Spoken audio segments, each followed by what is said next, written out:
Namaste students. We have discussed a lot about in the company accounts.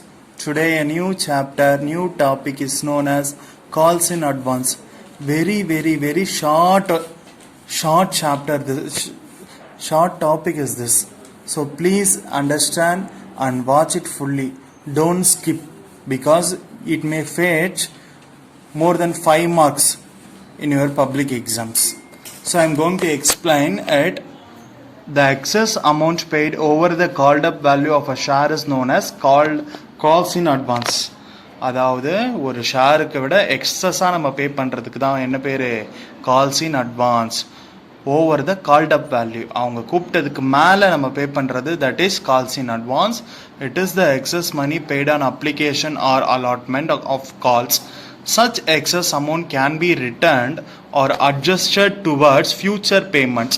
If the company decides to adjust such amounts towards future payment, the excess amount may be referred also be transferred to a separate account calls in advance.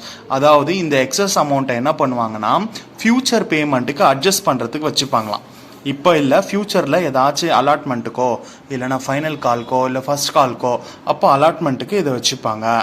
So to adjust such amount towards future payments, the excess amount may be transferred as separate account called calls in advance. அந்த அக்கௌண்ட்டுக்கு பேர் தான் calls in advance account. Calls in advance does not form part of company share capital and no dividends payable on such amount in the balance sheet. It should be shown under the current liability. Calls in advanceக்கு dividend கிடையாது. அது நீங்கள் எல்லாருமே கொஞ்சம் புரிஞ்சுக்குங்க. Dividend only ஷேர்ஸ்க்கு மட்டும்தான், அதாவது called up ஷேர்ஸ்க்கு மட்டும்தான். இந்த எக்ஸஸ் ஷேருக்கு we don't have dividend. And in the balance sheet it should be shown under the current liabilities. Balance sheet பார்ப்போம் ஃபியூச்சரில் காலேஜில் உங்களுக்கு if you go for the first இயரில் செகண்ட் செமஸ்டரில் இதெல்லாம் வரும். அப்போ என்ன நினச்சிப்பீங்க நீங்கள், it should be shown under the current liabilities. ஏன்னா இப்போ பசங்க சொல்கிறாங்க சார் அக்கௌண்ட்ஸ் கிளாஸில் உட்காந்தாலே நீங்கள் சொன்னதெல்லாம் ஞாபகம் வருது அப்படின்னு சொல்கிறாங்க. So it will common for everybody. இப்போ as per the section 50 of the Indian companies act 2013, so I already said our former commerce minister Sachin பைலட்னு சொல்லுவாங்க. அவர் வந்து இது வரைக்கும் 60 வருஷமாக அமெண்ட் பண்ணாமல் இருந்த கம்பெனிஸ் ஆக்டே அமெண்ட் பண்ணார். 1956 அப்புறம் 2013 தான் கம்பெனிஸ் ஆக்டை அமெண்ட்மெண்ட் பண்ணாங்க. அப்போ என்ன சொல்றாங்க, the company can accept calls in advance only if the authorized by articles of association. அதாவது ஆர்டிகல்ஸ் ஆஃப் அசோசியேஷன் ஆத்தரைஸ் பண்ணாதான் வந்து கால்ஸ் இன் அட்வான்ஸை ஒரு கம்பெனி வந்து அக்செப்ட் பண்ணிக்கணும். As per the table F of the Indian companies act 2013, interest may be paid on calls in advance if articles of association so provide not exceeding 12% per annum.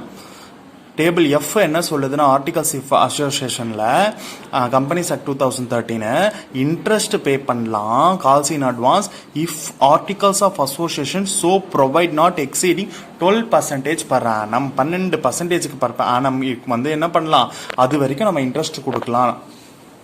12%னா நீ 8%, 9%, 12% வரைக்கும் நீ அந்த வட்டி கொடுக்கலாம். ஆனால் வந்து அதுக்கு மேலே வந்து கிடையாது. இப்போ tutorial note final part of the lesson today's topic I am saying the excess application money on allotted shares for adjustment for allotment money should be transferred to calls in advance. அது எப்படி excess மணியை நம்ம வந்து calls in அட்வான்ஸ்க்கு transfer entry பார்க்கலாம். Journal entry, date, particulars, LF, debit and credit, rupees for money received in advance. For money received in advance on allotment of கால்.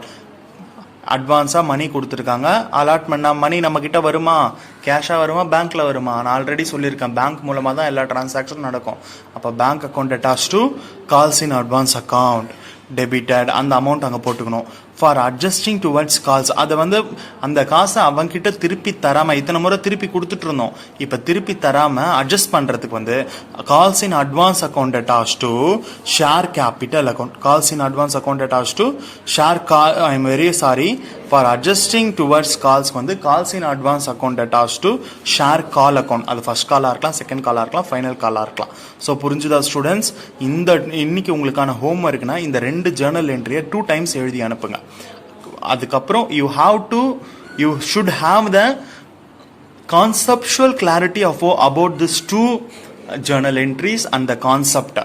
எந்த வருஷத்துல வந்து இதுல இருந்து அதுக்கப்புறம் இந்த 2 முறை இந்த ஜேர்னல் எழுதணும். இதுல இருந்து எதனாச்சும் 5 பாயிண்ட் எழுதி காட்டணும். அதாவது இந்த கால்ஸ் இன் அட்வான்ஸ் இந்த 2 ஒரு பேராகிராஃப் இருக்குல்ல, இந்த 3 பேராகிராஃப்ல ஏதாவது ஒரு 5 பாயிண்ட் நீ புரிஞ்சுக்கிட்ட, இந்த லெசனை கேட்டு நீ புரிஞ்சுக்கிட்ட ஏதாச்சும் ஒரு 5 points you have to right and then 2 times இந்த ஜேர்னல் என்ட்ரி எழுதி அனுப்பணும். புரிஞ்சுதா?